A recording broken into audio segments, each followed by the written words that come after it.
इसलिए उसने कहा कि अब हमको एक साधन का उपयोग करना चाहिए, वो साधन है मनुष्य का मन। उसका वेग प्रकाश की गति से ज्यादा है और इसका अध्ययन पूर्व में ज्यादा हुआ है, विशेषकर भारत में जाकर हम लोगों को नाम उसने लिए है, अमेरिकन लेखक ने। पातंजल योग सूत्र और योग वासिष्ठ जैसे ग्रंथों का अध्ययन करना चाहिए और आज हो भी रहा है। तो इसलिए अध्यात्म और विज्ञान ये दोनों विज्ञान ही है, यानी आज का साइंस जिसको कहते वही है। हमारे यहां अंदर के ज्ञान को ज्ञान कहा है, बाहर के ज्ञान को विज्ञान कहा है। इसकी विद्या है, उसकी अविद्या है, और दोनों चाहिए। एक के पीछे लगे तो अंधकार में खप जाओगे, विज्ञान के केवल अविद्या के पीछे लगे तो अंधकार में फंसोगे, केवल विद्या के पीछे लगे तो उससे भी ज्यादा गहन अंधकार में फंसोगे।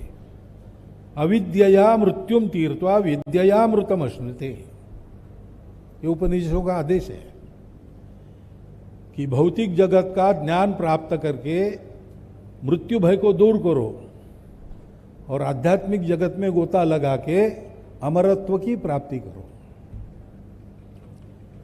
ये जीवन जीने का तरीका विज्ञानाधिष्ठित हमारे यहां माना गया।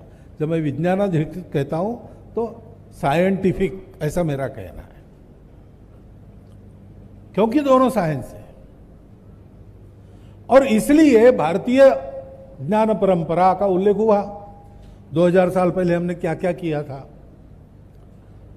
लेकिन उसको कपोल कल्पित कथा मानने वाले लोग हैं, हो ही नहीं सकता। हमारे पहले कोई नहीं जानता था, ये थियरी है, अहंकार है ना साथ में। और नितांत अनसाइंटिफिक एटीट्यूड है, क्योंकि साइंस के सामने कोई क्लेम आएगा तो क्लेम सुन लिया जाएगा, क्लेम को परखा जाएगा, ठीक है तो स्वीकार किया जाएगा, नहीं तो रिजेक्ट किया जाएगा। तुम क्लेम कर रहे हो वही गलत है, ये बिना प्रयोग के कहना ये साइंटिफिक नहीं है। संतः परीक्षान्यतरत भजन्ते, परीक्षा करने के बाद अच्छे लोग स्वीकार करते हैं या रिजेक्ट करते हैं। बिना परीक्षा किए चला। हमारे देश में जो राज्य करने वाले बाहर के लोग थे, उनको लगा कि इस देश के गौरव को अगर इनके पास आने दिया तो लोग फिर से हमको निकाल देंगे, तो इनको सदा आत्महीन बना के रखना चाहिए ताकि इनका कोई गौरव स्वाभिमान न हो। और इसलिए हमको उन्होंने यही बताया कि तुम्हारे पूर्वज नितांत अनपढ़ लोग थे, कुछ नहीं जानते थे।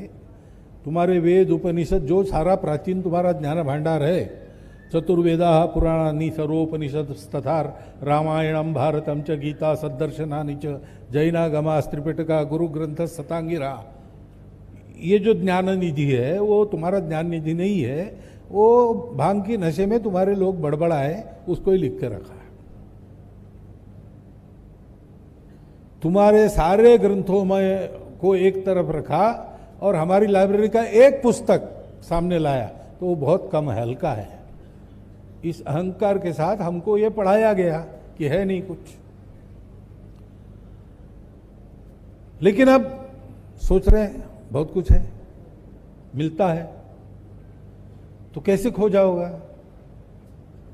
तो एक मेथड है,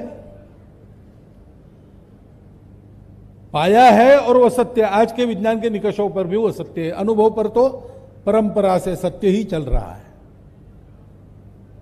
तो मेथड से दो, लेकिन ये हमको पता नहीं था।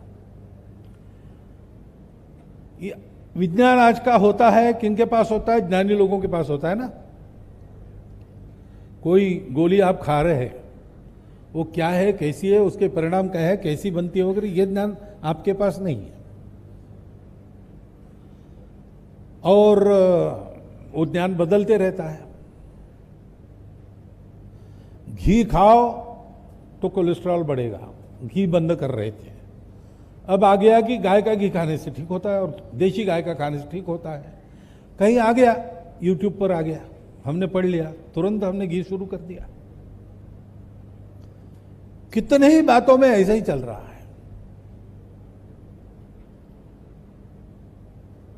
तो एक तरह से आंख मूंद के हम विज्ञान दृष्टि से परीक्षण करके नहीं, अंधश्रद्धा पर चल रहे हैं। जैसे पुराने परंपरा में अंधश्रद्धा रूढ़ियां है उन पर चलते, वैसे ही इधर भी चल रहे हैं, क्योंकि ये विज्ञान पहुंचा नहीं। अपने देश में उसका एक कारण भाषा भी है, पराई भाषा में विज्ञान है, सब तक पहुंचना मुश्किल है।